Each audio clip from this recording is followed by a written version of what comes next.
आगाज करेंगे और सबसे पहले बात करेंगे शाह का मिशन राजस्थान। केंद्रीय गृह मंत्री अमित शाह के जैसलमेर दौरे का आज दूसरा दिन है और आज सुबह अमित शाह जैसलमेर के समरोड स्थित बीएसएफ बटालियन पहुंचेंगे, जहां पर मुख्यालय पर स्थित शहीद पूनम सिंह स्टेडियम में बीएसएफ स्थापना दिवस के कार्यक्रम में हिस्सा लेंगे। सीमा चौकी रोहतास से थोड़ी देर बाद सुबह 7:55 पर हेलीकॉप्टर से जैसलमेर पहुंचेंगे।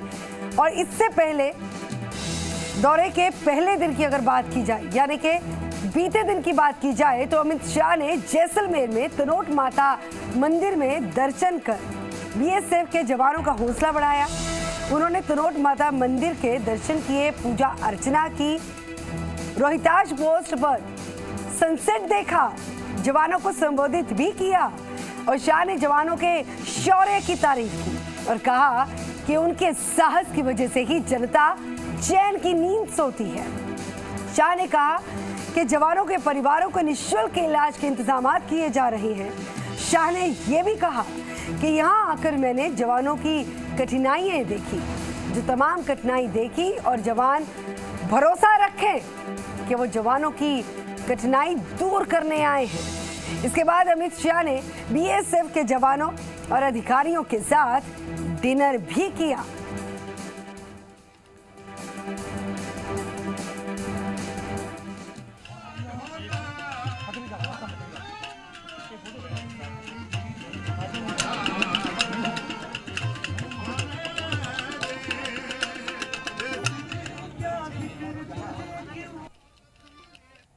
कोई भी समाचार आता है कंट्रोल रूम से तो तुरंत मन में होता है कि नहीं, ठीक है, बीएसएफ का जवान है, सीआरपीएफ का जवान वहां खड़ा है, कोई चिंता का कारण नहीं, वो लोग संभालेंगे।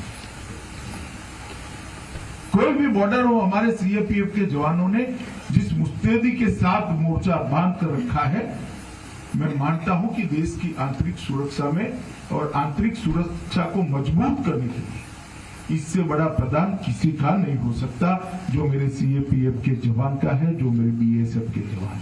अनेक प्रकार के नए नए आयामों को छूने का हम प्रयास करें, विश्व में हमारा स्थान सुनिश्चित करने का, ऊपर से ऊपर की जगह पर सुनिश्चित करने के लिए हम प्रयास भी कर रहे हैं, सफल भी हो रहे। कहीं पर उद्योग लगते हुए नजर आते हैं, कहीं पर नई शिक्षा नीति का इम्प्लीमेंटेशन होता हुआ नजर आता है, कहीं पर गरीब कल्याण के अनेक विध कार्यक्रम होकर गरीबों को मुख्य धारा में लाने का हम प्रयास कर रहे हैं, कहीं पर अनेक प्रकार के युवाओं को स्टार्टअप के माध्यम से ग्लोबल लीडर बनाने का प्रयास चल रहा है। ये सारे प्रयास इसलिए हो रहे हैं कि देश की आंतरिक सुरक्षा को आप लोगों ने सुनिश्चित किया है, आप लोगों ने सुनिश्चित किया है। जिस कठिन परिस्थिति में आप यहाँ पर रहते हैं, इसको मैंने खुद अपनी नजर से देखा है, सीमा तक जाकर देखा है। आपके अफसरों से अभी कुछ थोड़े समय पहले बात भी हुई, अभी भी भोजन के बाद बात होगी। आप लोगों के साथ बड़ा खाना भी खाना है, मैं भी इसका इंतजार कर रहा हूँ कि आप लोगों के साथ बैठकर सीमा पर जो खाना आप खाते हैं वो ही आज मैं भी खाऊंगा, यहीं पर ही रहूंगा। और मुझे भरोसा है मित्रों कि जितनी कठिनाइयां कम कर सकते उतनी करने का सरकार ने प्रयास किया है, और भी आगे पर इसको समझकर इसको दूर करने का हम सुनिश्चित प्रयास करेंगे। इस सीएपीएफ आयुष्मान भारत का एक हिस्सा है।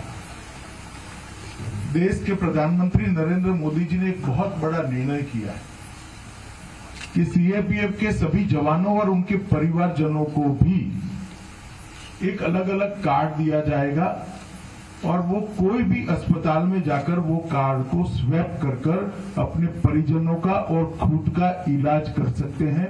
किसी भी प्रकार की बीमारी के लिए, किसी भी प्रकार के आपत्ति के, एमबीबीएस और बीडीएस की सीटों के अंदर आरक्षण किया गया है।